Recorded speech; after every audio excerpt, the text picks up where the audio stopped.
Right, the seat's up to maximum height, so the only solution we've got is, there we go. is that I try to sit higher. Is that better?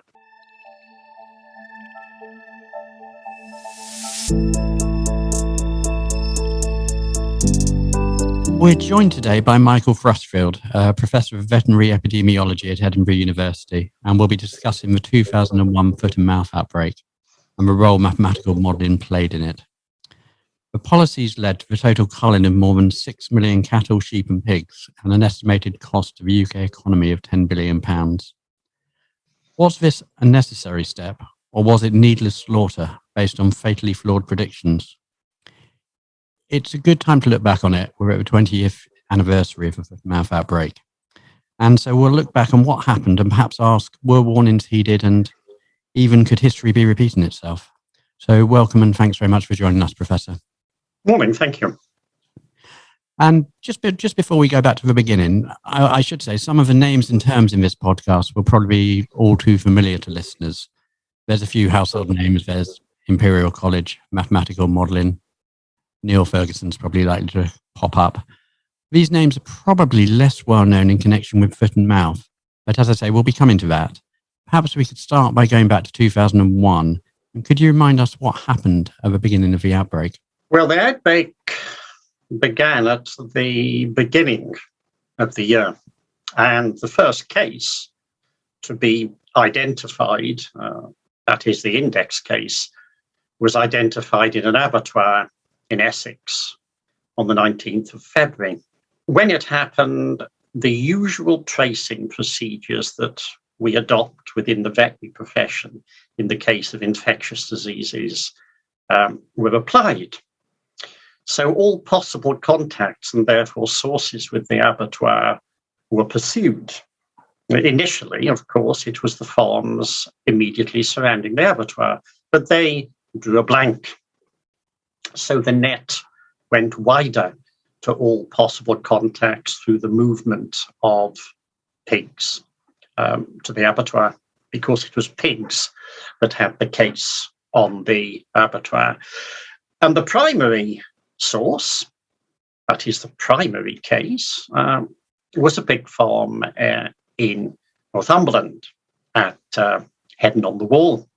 And this was probably infected by the feeding of improperly treated swill. And we know that was the case because when the pig troughs were examined, not only food bones but also cutlery were found in the troughs. So it's highly likely that the origin was illegally imported pork from Asia, because it was an Asian strain of foot and mouth disease that was supplied to restaurants in Northumberland. And they, of course, supplied the waste feed, which should have been properly treated, but in the case of the pig farm at Headon on the Wall, wasn't. So infection took place. As soon as that happened, within 2 or 3 days, the 23rd of February to be precise, a national animal movement ban was instituted. And if you want to make a comparison with COVID terminology, we might call that a national animal lockdown. That would be a reasonable term to use. Unfortunately, this primary case farm had had the infection present for some weeks before the identification of the index case within the abattoir. And of course, had the farmer been a good farmer, he would have reported this to the veterinary authorities, but he wasn't. And so, unfortunately, the infection was essentially developing there for some time. And we know this because some of the pigs that had been infected had actually cleared their lesions. The lesions had healed. So we knew, because of this spectrum of age of the lesions, that the infection had been present from some time. An unfortunate aspect of the infection in pigs is that they are virus factories. Different species of animal react to foot and mouth disease in different ways, and pigs produce 3,000 times the amount of virus than either cattle or sheep. So they were little virus factories. So there was a sufficient concentration of this virus to be carried on the air to nearby farms. And one of those farms that kept cattle and sheep was infected. Of course, we didn't know at the time. We only began to explore this once we had identified the index case and then traced back to the primary case. And also, unfortunately, at this time of the year, a lot of animals were being moved within terms of trade. So pigs infected via the air, cattle and sheep. Another aspect, because of the species differentiation, is that sheep often, even though they're infected, don't readily show clinical signs. So sheep from this affected farm were then sold during the process of trade. Batches of sheep were split up and sold within different areas. And the net result of this is that this intense movement of animals, notably through markets at Hexham and Longtown within Cumbria, was responsible, before we knew the infection was present, for widespread dissemination of the infection. And this resulted in seeding of infection throughout the country. And the regions that were notably affected were Cumbria, southwest Scotland, and Devon. And before the infection was confirmed, 10 geographically separated areas throughout the UK had become infected, representing nearly 80 farms. And of course, as these farms were infected, there was an incubation period. And as that incubation period ended, infection began to become clinically manifest. And it gave the impression, because of this separation of the regions, that disease was popping up everywhere over the country. And that may have given some people the erroneous impression that the epidemic was out of control. Of course, we hadn't yet begun to control it. So that's the background, the beginning of the epidemic. It must have seemed as though it was a very grave situation, but of course, foot and mouth wasn't new to these shores. I think there was a large outbreak in 1967, but vets had been dealing with it for decades before then. Perhaps you could let us know a little bit about that. It wasn't new. Foot and mouth, as a regular occurrence, first appeared in the UK in the early 1850s. But of course, at that time, its precise cause wasn't known, because it's a virus. And it was only discovered as being an infectious small agent in 1897. And of course, when it occurred, it represented one of several infectious diseases with which both the human and the medical professions had to deal with. And these required national coordination. And our government veterinary service was founded in 1867 to deal with what was then a major infectious disease of cattle, variously termed cattle plague, or by its German name, Rinderpest.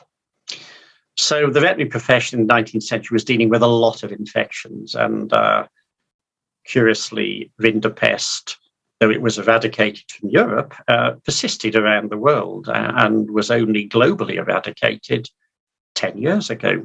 It persisted in Africa and Asia, and it's only the second disease to be globally eradicated, human smallpox being the first. So the point is that foot and mouth disease was familiar to us as a profession. The problem was that after 1967, there was a lull. There were no cases, apart from a small outbreak on the Isle of Wight in the 1980s, no cases within the UK for 30 years. But the experience in controlling it was there. What had this experience suggested? What were the traditional control measures, the appropriate steps to take to keep it under control? Well, the traditional control measures that were used both in 1967 and subsequently in 2001 were ones that had evolved over the centuries. One is the isolation of affected animals, and that was first used in Italy in the 16th century. And the second was the restriction of movement of animals, and that emerged throughout Europe within the 19th century. And then slaughter began to be used. And initially, this was only used to slaughter affected animals in markets when infection was present within the markets. And then subsequently, that developed into a policy of slaughtering all affected animals. For some periods of time, only the affected animals were slaughtered, and animals that weren't affected, noticeably sheep, were sometimes left. And in many cases, the infection resolved in them. And it was quite clear after a time that rapid slaughter was important. So the key principle here was identify the cases and slaughter rapidly. And there was even a refinement to that if a lot of animals were affected. And that is the ones with the most serious lesions, with the most severe disease, tended to be slaughtered first, on the assumption that they'd be producing more virus than those that were less severely affected.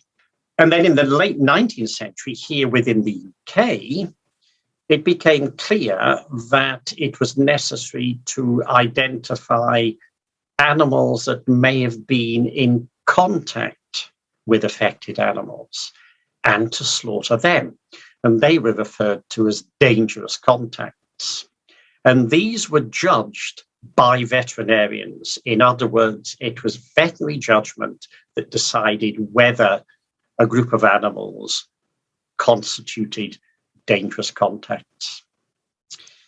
And then later on, and this matured in the 20th century, protection zones were created around affected premises, and these were metricated to 3 kilometers radius. And movement into and out of these zones, not just animal movement, that had already stopped, but the movement of personnel and vehicles had to stop. And any movements had to be granted under license.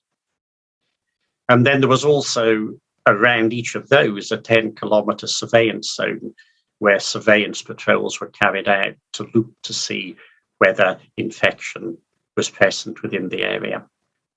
So, foot-and-mouth disease was a regular visitor.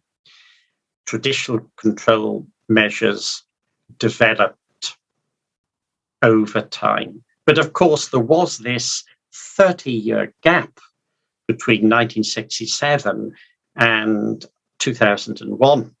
Mm-hmm. And that may have resulted in a false sense of security.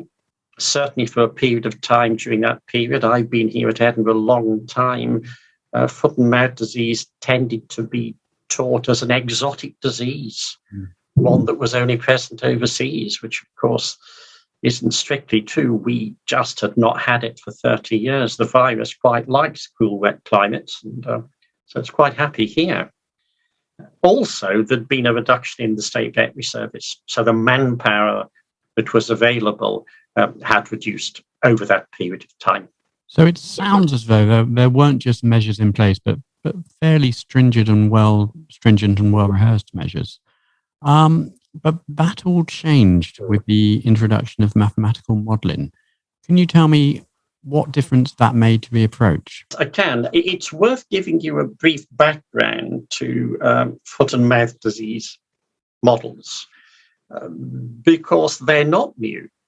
And in fact, the veterinary profession had developed validated airborne models for short and long distance virus spread well over 30 years based on sound research and experience.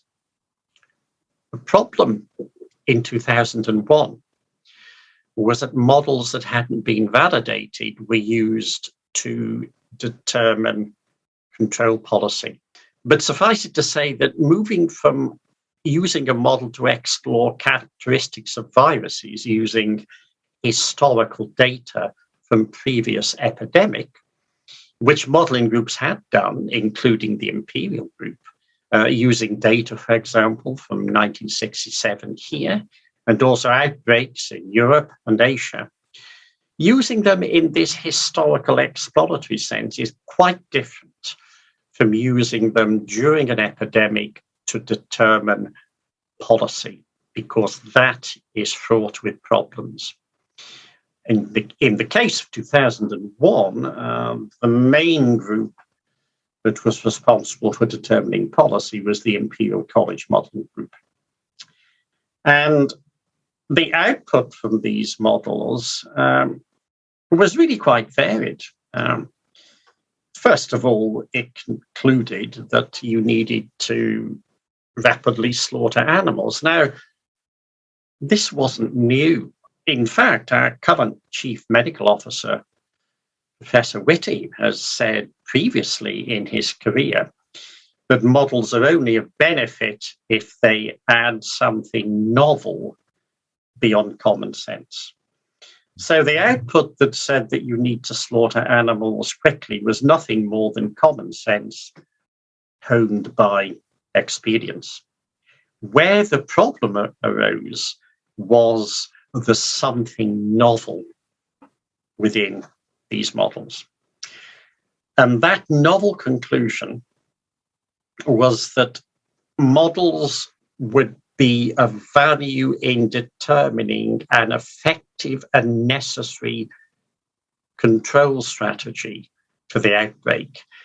And the key conclusion here was that premises around infected premises had a high probability of infection compared with others further away. And the other thing that was a conclusion was that the virus spreads out from an infected premises, rather like the ripples in a pool.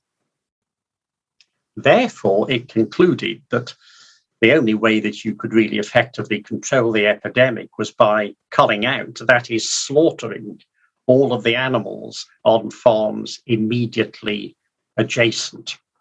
Now, there are other conclusions as well, which it's worth mentioning. The first one was that if it took several days to slaughter out affected premises, that the epidemic would become massive. Now, this conclusion was partly based on data quite early within the epidemic, where there was a delay in slaughter. But of course, that was early on, and it wasn't likely to last, and indeed it didn't last.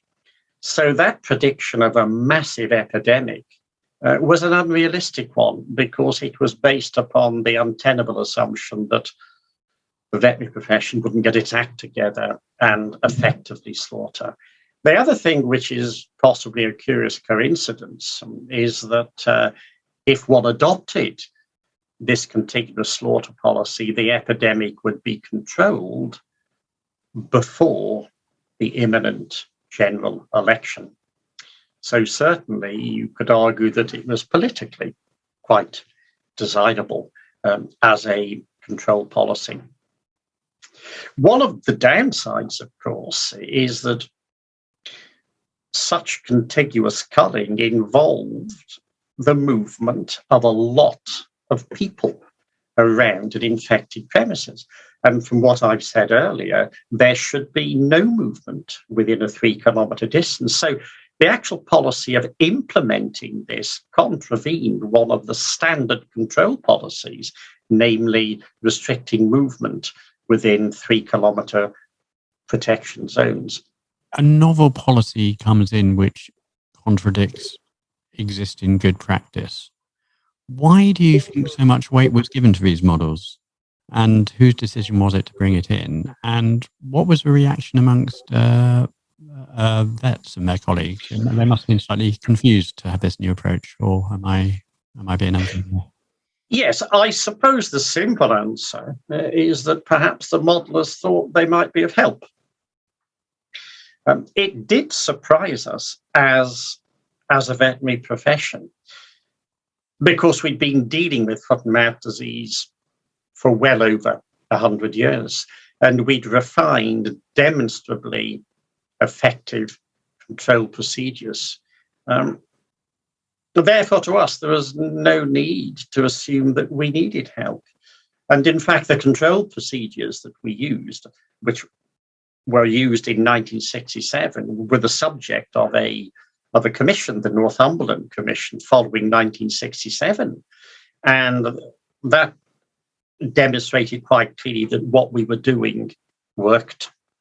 It may, of course, be, and I can't speak for them, mathematical modelers are specialists, so they really use one particular tool, whereas as veterinarians, we are generalists. We have a lot of different control tools within our toolbox. It may just be that they were faced with a realistic scenario and some real data, and so they'd like to do some research and publish their results. And as you probably know, Imperial College had been previously involved in attempting to predict the course of other veterinary diseases with a human aspect, for example, BSE, mad cow disease, and swine flu, should they spill over into humans. And you may be aware that their predictions there were wildly exaggerated compared with actually what happened.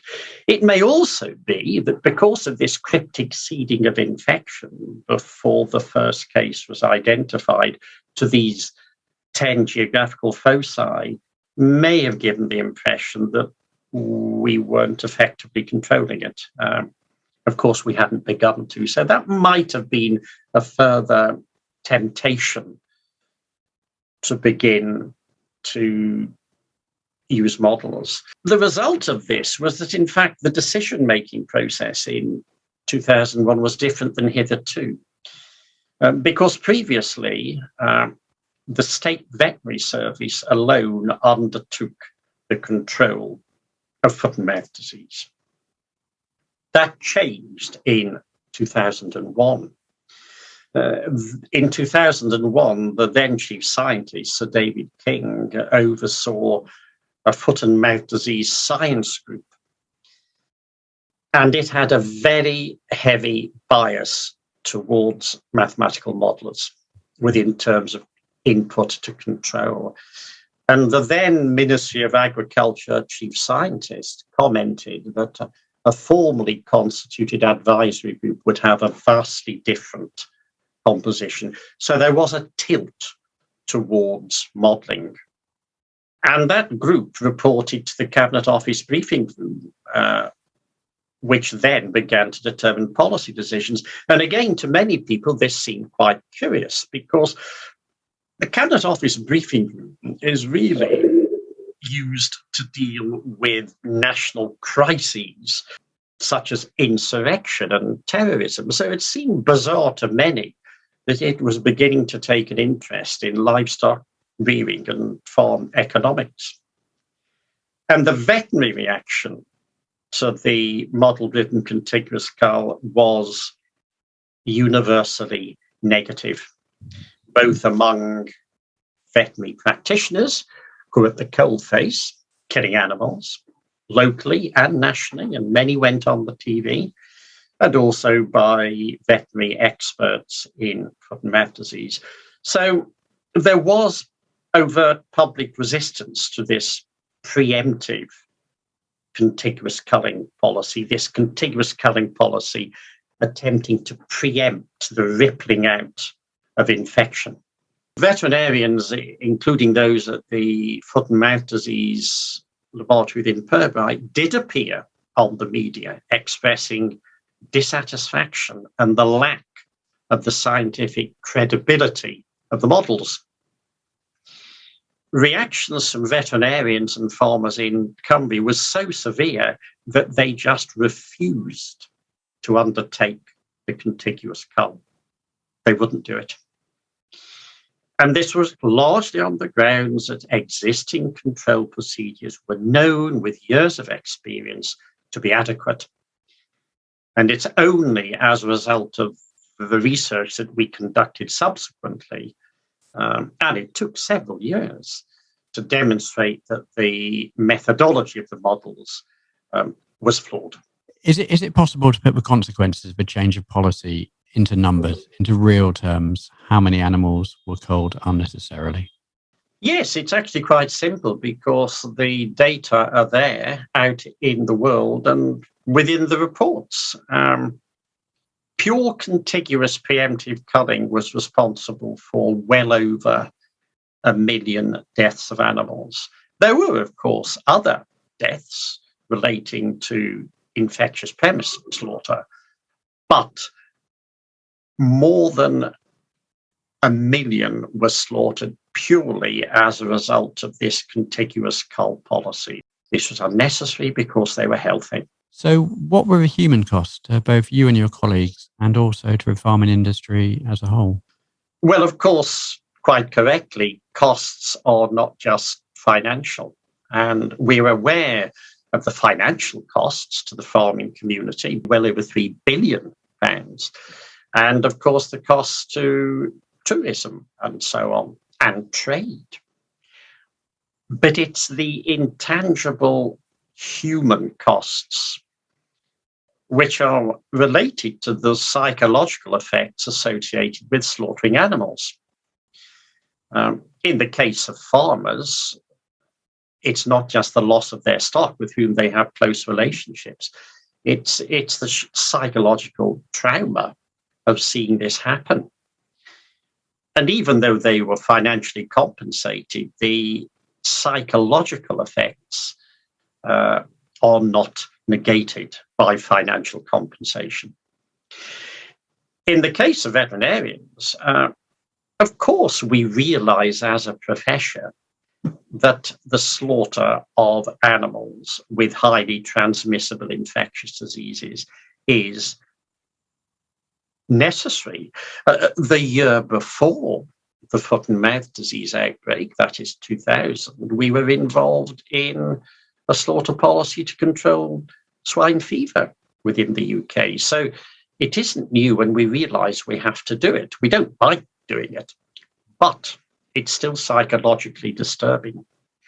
What is worse is if the animals you're slaughtering are not diseased, if they're healthy or perceived to be healthy. And in the case of the contiguous cull, it wasn't simply a case of perceiving them to be healthy, they were healthy. So we were killing unnecessarily healthy animals. Now, there was an outbreak of foot and mouth disease in 2010 in Miyazaki within Japan. And following that, research was done on the psychological effects of culling animals on vets.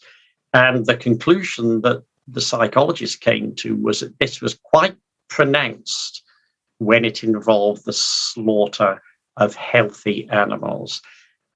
And in the work that was done, they did compare the effect to post-traumatic stress disorder. So demonstrably, we know there is an effect on veterinarians, especially when they're killing unnecessarily healthy animals. I ought to say, we have mentioned Professor Ferguson and his role in the modelling. I ought to say, to be fair to him, he has stood by the models. I'm just going to quote here. He said, "We were doing modelling in real time, as the other groups were in 2001. Certainly the models weren't 100% right, certainly with limited data with limited time to do the work. But I think the broad conclusions reached were still valid. Now, of course, you've been involved in 2 papers since then, I think 2006 and 2011, where you argue the opposite. I wonder, could you explain how these models were flawed and what led to these errors? Of course, first of all, it depends what he meant by the broad conclusions being valid. I've already stated that one conclusion of the model was that rapid slaughter was important.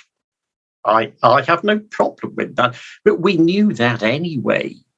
We didn't need a model to tell us something that was common sense.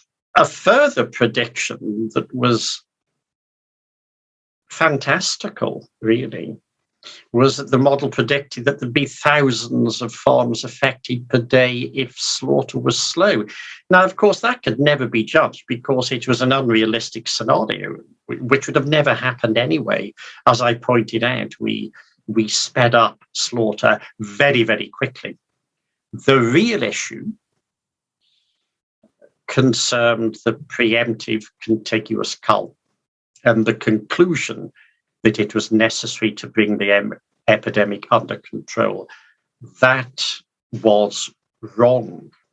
And it's also worth noting, actually, that the modelling groups subsequently, and this is in the published domain, the modelling groups concluded that the models were over-pessimistic and that their predictions about spread over short distances, that is, to contiguous farms, were wrong. So they've actually conceded the error. And I suppose it's a matter of semantics if there's a difference between over-pessimistic and wrong. I would argue that if something is over-pessimistic, it's wrong. I cannot come to any other conclusions.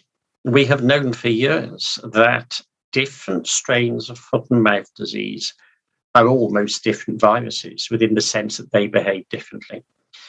And the Neuville strain, which was the 1967 strain, was far more infectious and transmissible than the Asian strain, the Pan-Asian strain of 2001. The other thing is that they were using parameters from the Taiwan epidemic in 1997. Now, that occurred in pigs.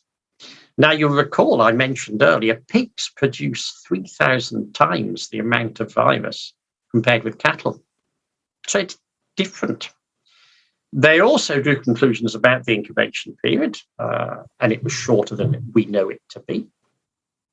They also assumed that all infected animals on a farm were infected at the same time and that the incubation period was fixed. We've known for years that that is not true.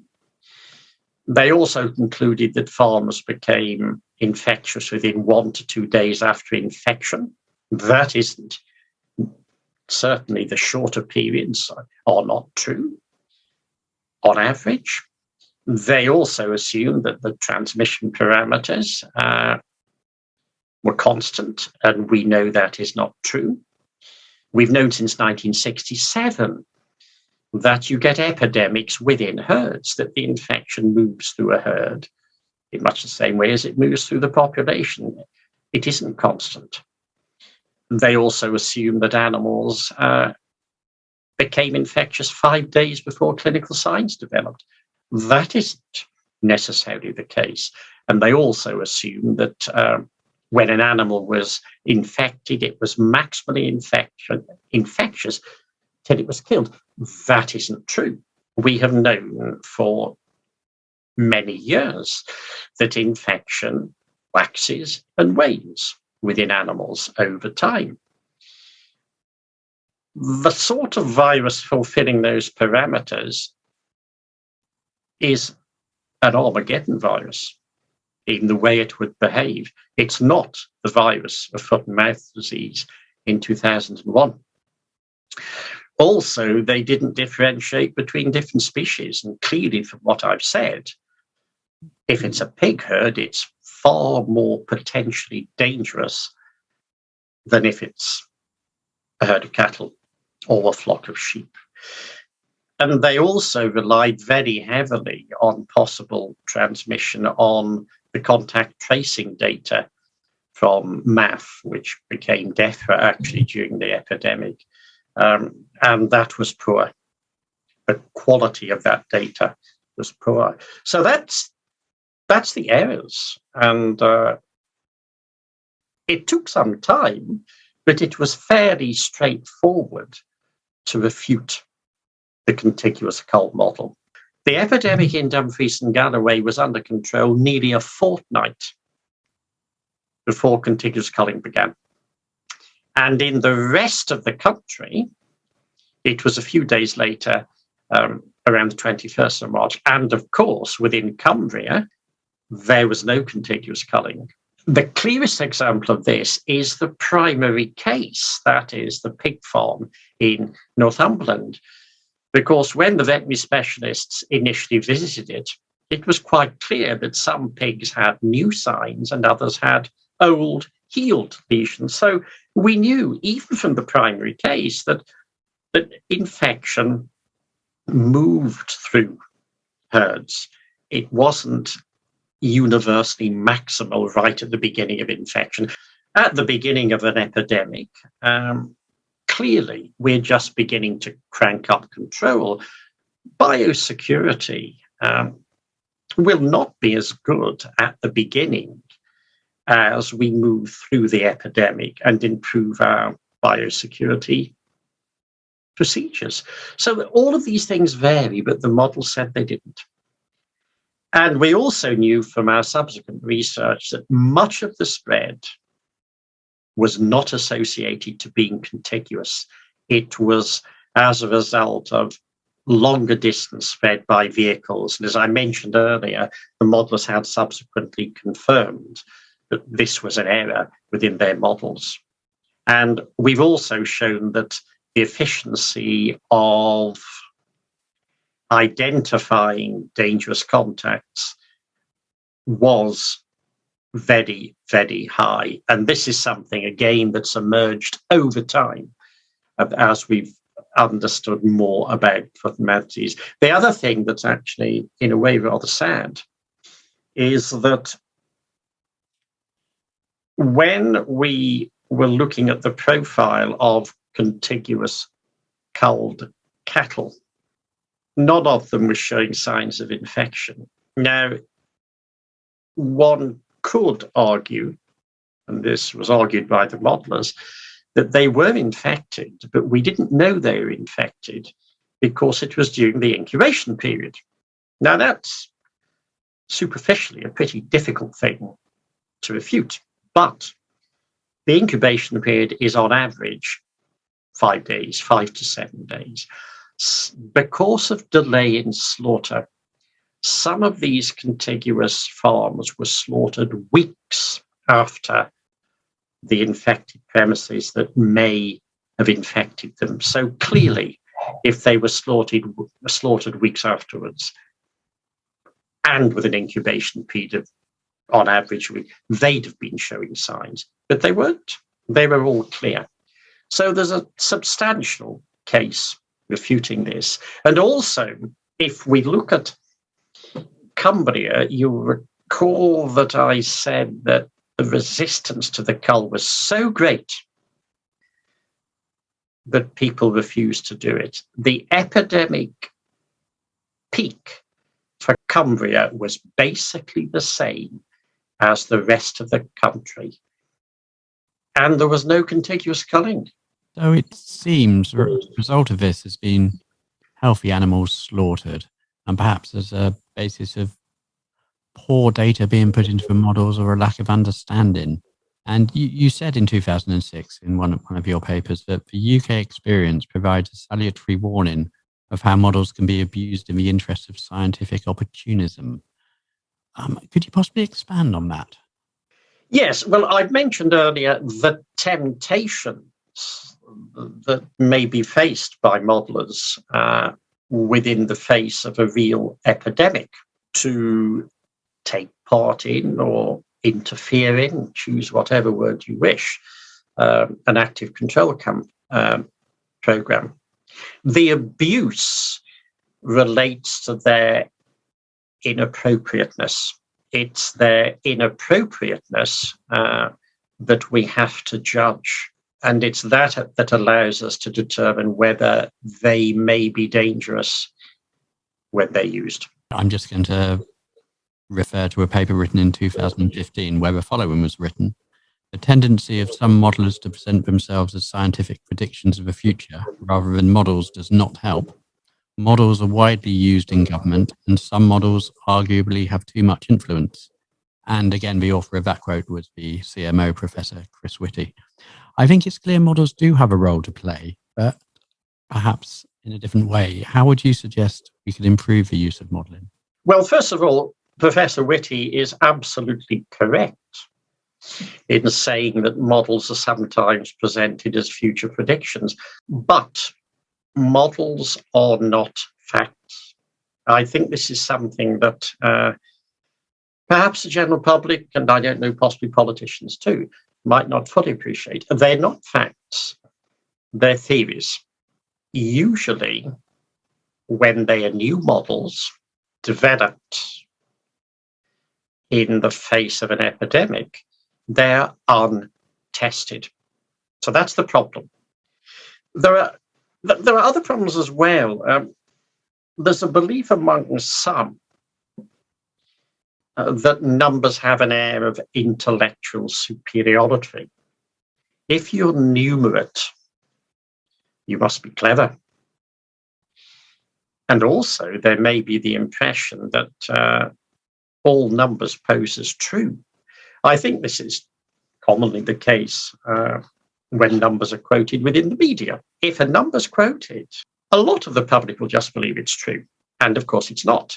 But this does raise the issue of how results are conveyed, because these numbers can alarm not only the general public, but also politicians. So we have to think of why they're not true. The first thing is they can be wrong because the assumptions that are put into them are wrong. Now, that was the problem with the foot and mouth disease contiguous cull model. As I've explained, the input parameters were wrong. So that's one reason. The other issue is when you hear them quoted as the worst case scenario, because you have to explain what that means. One meaning might be, this is what will happen if nothing's done. So this might be a useful sort of academic baseline for a modeler. This is what would happen if nothing's done. But of course, it's completely and totally unreal. When foot and mouth disease occurred, we didn't sit back and do nothing. When COVID occurred, we didn't sit back and do nothing. We did something. So that worst case scenario based upon doing nothing should never be quoted because it will never happen. And then, of course, the other situation when it may be worst case is if it's at the beginning of an outbreak, when some of the subsequent control procedures haven't yet been applied. So in the case of foot and mouth disease model, one model assumed there'd be no movement restrictions, but of course there always are movement restrictions. So that's an unreal thing. The other worst case scenario quote relates to a particular type of uncertainty that you get within models. Now, generally speaking, models build in a degree of uncertainty to the prediction. So they will put an upper and a lower credible limit on, for example, the number of cases. So whether or not the number's right or wrong, and it might be wrong for the earlier reason that the input assumptions are wrong, whether it's right or wrong, then the cases may fall within any range within these limits. So just quoting the upper limit is placing undue emphasis on one of the potential range of values, some of which were quite low. And this will tend to unnerve the public. This happened with the BSE prediction of as many as 180,000 people dying. It was nowhere near that. It was a couple of hundred. And of course, predictions at the beginning of an outbreak are always going to be pessimistic because control procedures haven't got into full gear, and some of them, like slow slaughter in the case of foot and mouth disease, they're only transient because soon slaughter becomes rapid. It always has done. So as improved control gets underway, the early pessimistic predictions cease to have any contemporary currency whatsoever. And then finally, and this is key because this has been known for decades, the conditions under which you use models have to be fully appreciated. And these have been known for years.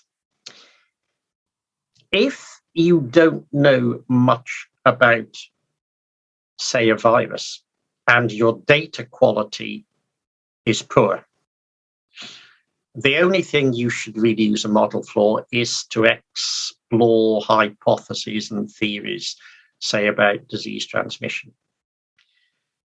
Even if you've got good data, if your epidemiological knowledge, your biological knowledge about the agent is poor, which occurs with new infections, of course, then you should just be using models to explore hypotheses, say, about transmission. If you know a lot about the agent, but your data quality is poor, in the case of foot and mouth disease, you don't really know the location of many of the contacts, then all you can reasonably do is look at past events. And of course, that's what the modelers did when they were looking at previous epidemics of foot and mouth disease. And that may tempt you possibly to have a guarded prediction, but nothing more substantial than a guarded prediction. So that caveat has to go in. If you've got good epidemiological knowledge and a good knowledge of data, you may then begin to predict. And that's rare. That is genuinely rare. And if you have good epidemiological knowledge, such as we had relating to the transmission characteristics of the Pan-Asia strain, then it should have been incorporated, as with species differentiation, for example, or within herd epidemics, not ignored by the models. And then finally, you have to validate models. And I mentioned earlier about the veterinary models that we'd had for several years about airborne transmission. There are two that we've had about for some time. One looks at the transmission of the virus, the foot and mouth disease virus, over short distances, and that's called RIMPUF. And then there's also a long distance transmission model called NAME. And these used input parameters that have been based on experimental data from airborne virus transmission over many different species of animals, duration of excretion and virus, survival of the virus under different atmospheric conditions, and the amount that's needed to transmit downwind, because different species have different levels of susceptibility. And then what we did with the veterinary models, the airborne transmission models, was to validate these against previous spread, and they were shown to be very, very good. So there's an example of two good models that had been built up over 30 years using sound input parameters. And the other thing, of course, is that a model should be validated against data not used in its construction. You can't validate a model with the data that was used to generate it. That's a self-fulfilling prophecy. And of course, the airborne transmission models weren't. They used previous data and fitted it to models. And we did, though it wasn't used, we did have another veterinary model in 2001 called Interspread. It had no role in major control policy, but it had been developed over several years and actually looked at key things like the movement of personnel and so on as key movement factors. It fitted the data quite well. But the problem with the Imperial models is that they were essentially unvalidated. They hadn't been tested. They were used in an environment of poor data quality. For example, some of the census data that located stock were out of date. So the demographic data were very, very poor. And the epidemiological knowledge was poor. Transmission characteristics of the virus strain were based upon a different strain of virus. And in fact, the distribution of the initially infected farmers wasn't known. So therefore, using these well-established criteria for model application that I've mentioned earlier, they should have never been used to predict an appropriate control strategy. The main value of models really lies in their use between epidemics to explore consequences using data that have been cleaned up and clearly well documented. I mentioned at the start, actually, we were going to hear a few names which would be familiar to people, and I hope we haven't disappointed in that. But you have described a picture, really, of an ultimately damaging policy based on a, I suppose, doomsday prediction from modelers and a lack of understanding leading to an Armageddon virus, and also a suggestion that political expediency may have been behind the government's willingness to use these models to shape policy.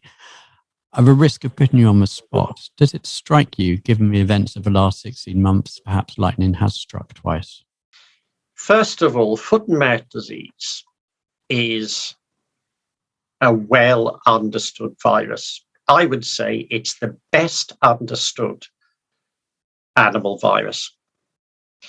If you compare that with SARS-CoV-2, it is novel. Admittedly, there are other types of COVID, and of course, there's MERS, Middle Eastern respiratory virus, and SARS. You may wish to compare, but fact is, it's a different virus. So that's the first thing. The second thing is that with foot and mouth disease, we got a control strategy, tried and tested, which had developed over well over 100 years. So the strategy was there. And I hope I've demonstrated to people listening to this podcast, we've demonstrated that strategy still works and is best. With COVID, it's really been 100 years since we've had a major national epidemic. And that was flu, of course, in 1918. Of course, the UK, prior to that, had faced serious epidemics. You know, there was the Black Death in 1347, and there was the Great Plague in 1665. And coincidentally, for people who are interested, quite a lot of control strategies then were the same as the ones that are being used now. But there was slightly less experience, shall we say, and well-defined strategy compared with the one that we had for foot and mouth disease. The other thing is that, of course, the options for control are, or were, rather more restricted than foot and mouth disease. If you consider foot and mouth disease in 2001, vaccination was considered. And it was considered because a lot of the cattle early on in Cumbria and Devon were indoors, but they were going to be turned out to summer pasture, and there was concern that they might get infected. So the science group under Sir David King did discuss the possibility and recommend vaccination, but it didn't happen. And the reason it didn't happen was that some of the commercial heads had said that milk from vaccinated cattle would have to be labelled as such in supermarkets. And they said for public health reasons. And they were concerned that the milk wouldn't sell because the public would be frightened of it. That's, of course, nonsense. It isn't a public health issue because foot and mouth disease, other than in very, very, very rare circumstances, doesn't affect people.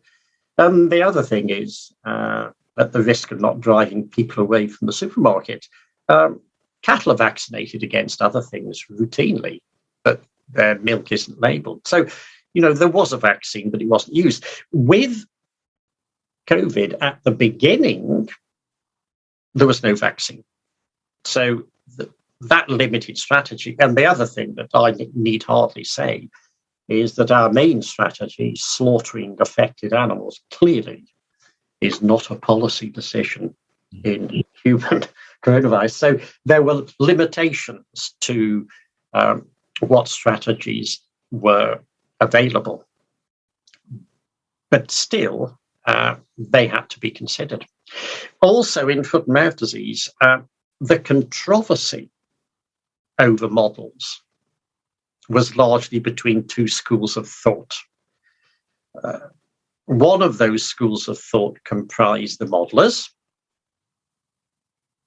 There were groups, but Imperial College had the major role.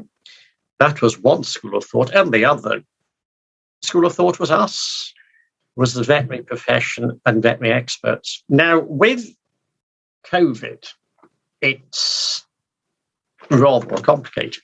There are, as anybody who's been following this over the last year or so will know, been many experts, many. Now, they may either be officially appointed experts, or they might be voluntary ones. You may know that Sir David King has returned, for example, by forming an alternative SAGE advisory group. So there's lots of experts. There isn't two schools here, which there was with foot and mouth disease. There's lots of experts. And I'll just mention something that was told to me by an old Canadian vet. When Canada had a major foot and mouth disease outbreak in the 1950s, its then chief veterinary officer was quoted in its media as saying, "It's remarkable how when an epidemic occurs, a bewildering array of experts pops up overnight, just like mushrooms." Now, I won't pass comment here, but many people might feel that COVID is full of a bewildering array of experts. So it is far more complicated. And the other thing is that the school of modelling with COVID doesn't completely agree. You will know certainly early on, different modelling groups were disagreeing and they were coming up with different conclusions. And of course, one of the problems is that models, they don't tend to be particularly transparent. In other words, you don't really know what's going on within them. And I think some of the data that have been used about models have been released. And some modelers have said that they just carry the formulae within their head. So that's not helpful. And there is this more obvious disagreement between different groups of experts, public health officials and so on, which we didn't have with foot and mouth disease within 2001. So clearly, we know in 2001 that there was considerable policy influence, certainly coming from Imperial with the contiguous cull. And I think we can say that lightning can strike twice, in that certainly early on, the Imperial group seemed to be exercising quite a lot of influence. So that's true. Where, of course, we have to draw at the moment a clear distinction is that we know that the incursion of the models in 2001 was not justified because we got a control procedure. The problem now is that COVID is essentially novel. And so one can appreciate why the incursion of models might be attractive, at least initially, before there was hard data.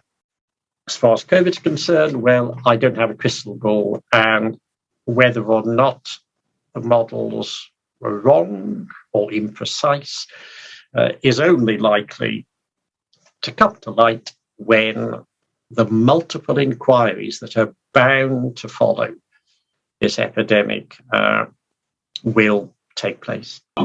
Thank you so much, Professor. It's been fascinating speaking to you.